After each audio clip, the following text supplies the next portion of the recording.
Okay, in example 2, part 1, they want you to reflect this shape over the x-axis.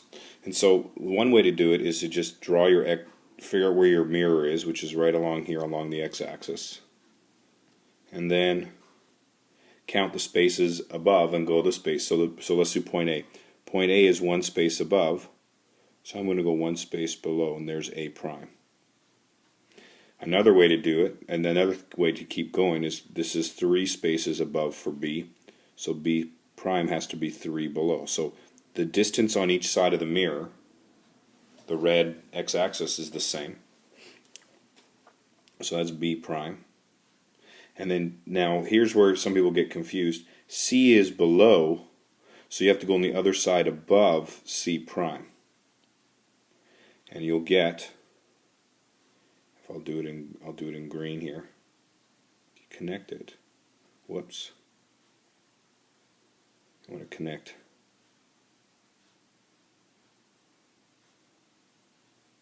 There's, I'm totally messed up.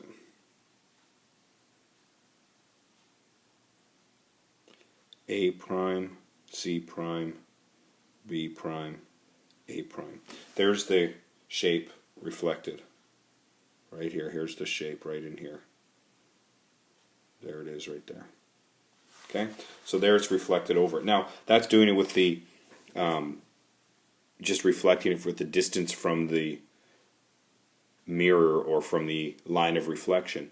The other way to do it is you just look at your coordinates here. Remember what the rule was. The rule was,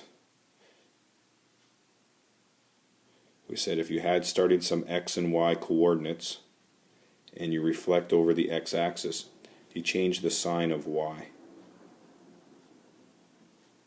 Okay, we got that. Okay, so all I would have to do is look at the a coordinate. It's -1, -1.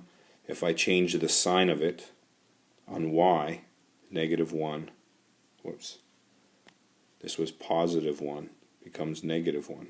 That's so a was -1, +1. A prime becomes -1, -1. B was 3, 3. So we still stay 3 to the right, but we go -3 on the y. And so instead of having to do the black lines above and below, we can just apply the rule. So let's try C here. C is 1, 2, 3, 4, 5 to the right, and 2 up. C prime will be 5 to the right, and we just change the sign of +2 to -2. Okay? So that would be another way to do it. Okay, I've cleaned it up a bit, and it's the same example, but it's part 2 says reflected over the y-axis. So if I draw the y-axis in, it's right here. And you can go through the same process. It's a little neater if you don't. I'm going to use the rule, which says x, y, when you reflect over the y-axis, is change the sign of x, but keep the sign of y. So if we look at B here, B is coordinate 3, 3. C is 5, -2. And A is -1, 1. Okay? So I can go like this, like I used to, and get here. I can get A prime though.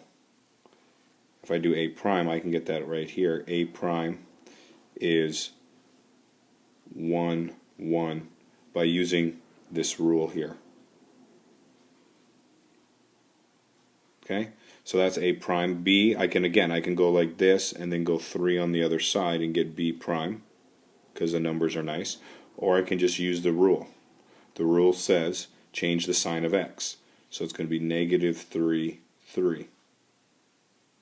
And then I can get C prime, which is -5, -2 because I'm changing the sign of x. Or I could go 5 from the right to go 5 from the left. So there's A prime. And if I connect the dots in green here, make sure you connect the primes, otherwise it won't look right like I did in the first example. And there's the reflection of it right there, and we've got the coordinates. So pause it if you need to write it down. Okay, the third part says they want you to apply the vector -3, 5. Okay? Now, what that means is we're going to have to, in the x's, for every one of these, we're going to apply -3, apply -3, apply -3 on the x's to get the new one. And we're also going to have to add 5 to each one. So what I get is my new A prime is going to be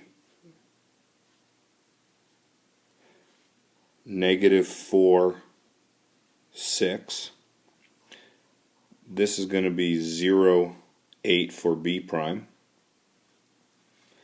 And C prime is going to be 2, 3. Now the problem is I didn't leave enough room on the screen here. And so what's going to happen is it's actually the B is going to go off the screen, and so is the A prime. So I'm not going to actually graph it here, but if you graph the ones I'm circling on your graph paper, a little bit more space, you will see that it moves it up. And it's going to go up. It's going to go left 3 and up, and you can't see it all. It's going to be 5. So -3 plus 5, and it's run out of room. So there you go. There's example 2.